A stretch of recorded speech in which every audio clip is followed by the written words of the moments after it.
तो 12वीं क्लास का दूसरा पार्ट है आपका बिलियन। क्या है? बिलियन।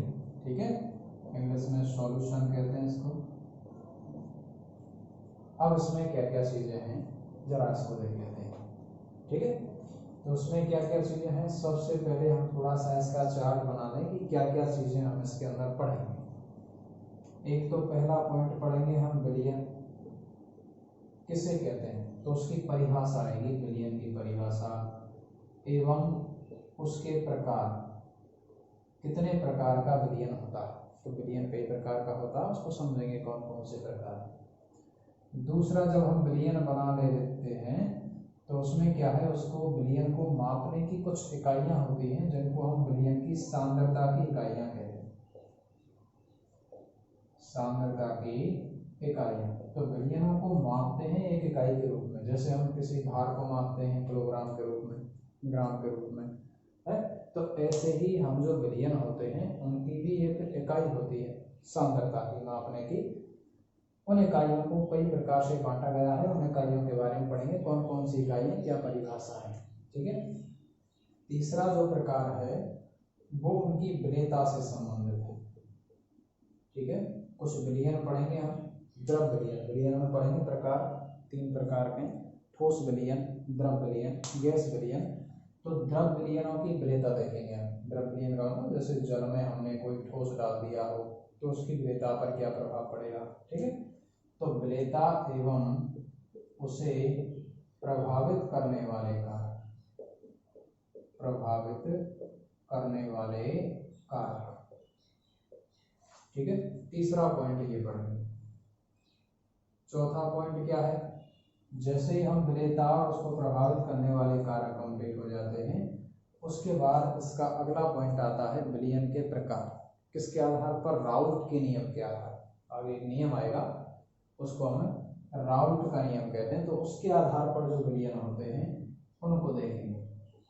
राउल्ट के नियम अनुसार द्रव विलियनों के प्रकार देखेंगे। ठीक है, द्रव विलियनों के प्रकार, तो उसके कौन कौन से प्रकार हैं? 2 प्रकार हैं इसके, आदर्श विलियन, अनादर्श विलियन है। अनादर्श विलियन में भी 2 प्रकार के होते हैं, धनात्मक विचलन, ऋणात्मक विचलन। ठीक है, इस तरीके से दोनों के बारे में पढ़ेंगे, क्या होता है राउल्ट का नियम, क्या होता है ये भी समझेंगे हम आगे।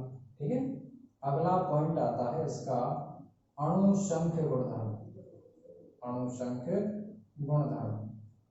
ठीक है, तो अणुसंख्य गुणधर्म में कई गुण आएंगे इसके, यानी ऐसे विलियनों के गुणधर्म जो कि उसके कणों की संख्या पर निर्भर कर रहा है।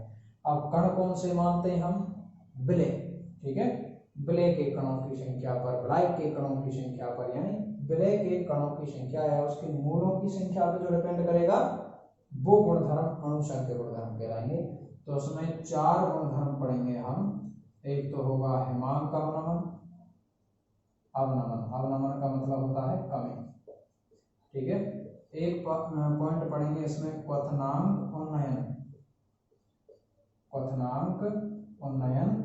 एक पॉइंट पढ़ेंगे इसका वाष्प दाब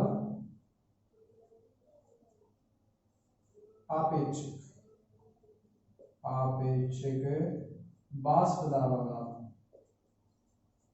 वाष्प दाब अवनमन। और एक होता है परासरण दाब। क्या होता है? परासरण दाब। इनके अलावा एक पॉइंट और होता है इसमें, वो क्या है?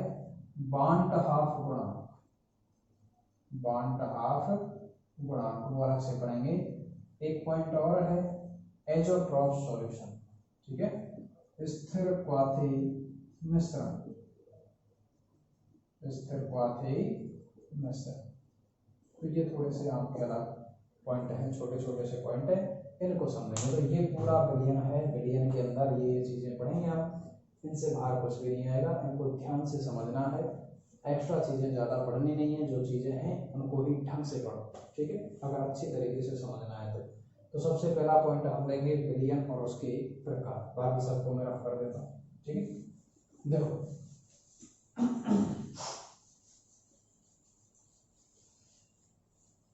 तो पहला पहला पॉइंट है इसका विलयन और उसके प्रकार। क्या होते हैं देखो विलयन और उसके प्रकार। तो पहले हम सबसे पहले पढ़ेंगे इसमें वास्तव में विलयन क्या है, विलयन की परिभाषा क्या है। तो विलयन किसे कहते हैं? विलयन की परिभाषा है दो या अधिक पदार्थों के समांगीय मिश्रण को। कौन से मिश्रण को? समांगीय मिश्रण को विलयन कहते हैं, विलयन कहते हैं। ठीक है, होमोजेनियस जो मिक्सचर होता है उसको विलयन कहा जाता है। कितने पदार्थ हो सकते हैं? दो हो सकते हैं, दो से ज्यादा हो सकते हैं, लेकिन कम से कम दो होना बहुत जरूरी है। ठीक है, इस पॉइंट को समझो पहले। समांगीय मिश्रण का क्या मतलब है? मिश्रण के दो प्रकार होते हैं, समांगीय और विषमांगीय। यानी दो पदार्थों को मिलाने से यदि वो दोनों पदार्थ स्वतः ही आपस में पूर्ण रूप से मिश्रित हो जाए, यानी सभी जगह उनका रासायनिक संगठन एक जैसा हो जाए, तो उसको समांगीय मिश्रण कहते हैं। अगर अलग अलग संगठन रह जाए तो उसको विषमांगीय मिश्रण कहते हैं। तो इस विलयन में वही पदार्थ आएंगे जो अपने आप ही बन जाते हैं, अपने आप उनका रासायनिक संगठन सभी जगह कैसा हो जाता है? समान हो जाता है, उनको समांगीय मिश्रण कहते हैं। यहाँ कम से कम कितने घटक होने चाहिए?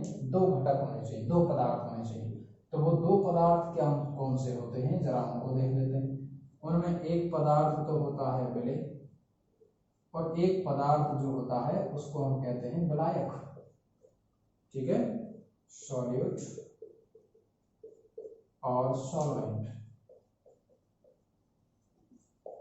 ठीक है, क्या होते हैं जरा इन दोनों में हम पहचान करके देखें, किसको विलय मानेंगे, किसको विलायक मानेंगे। ठीक है, तो मुख्य रूप से तो हम ये देखते हैं, वो सॉरी प्रारंभ में तो हम इस तरीके से देखते हैं कि जो कम मात्रा में पाया जाता है उसको हम विलय कह देते हैं सामान्यतः, और जो अधिक मात्रा में पाया जाता है उसे हम विलायक कह देते हैं। लेकिन मान लो हमने 3 या 3 से ज्यादा घटक ले लिए, या फिर कम मात्रा कितनी है, अधिक मात्रा कितनी है, भाई दो लिए, तो दो में से किसी एक की मात्रा कम ले लें, एक की ज्यादा ले लें, तब तो हम पहचान लेंगे। बराबर ले लेंगे तो हम ही पहचान पाएंगे कौन विलय है कौन विलायक है। तीसरी बात कि अगर मैंने बहुत सारे कंपाउंड ले लिए तो उनमें किस मान लो 2 चारों की समान मात्रा ले ली जाए, वो भी ज्यादा मात्रा हो, कुछ की कम मात्रा ले ली जाए, तो फिर उसमें किसको विलायक मानेंगे?